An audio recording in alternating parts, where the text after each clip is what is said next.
How to fix Google searches blurred on Android. So head over to the browsing application that you're using. So for this video, I will be utilizing the Google Chrome application.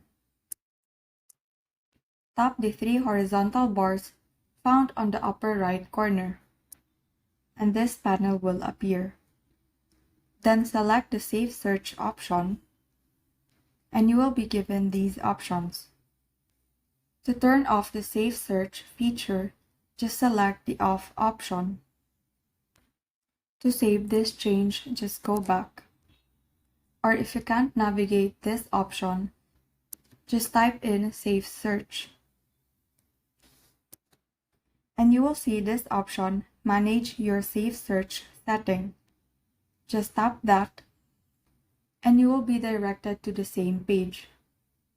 And so that is how you fix Google searches blurred on Android. Thank you and have a great day.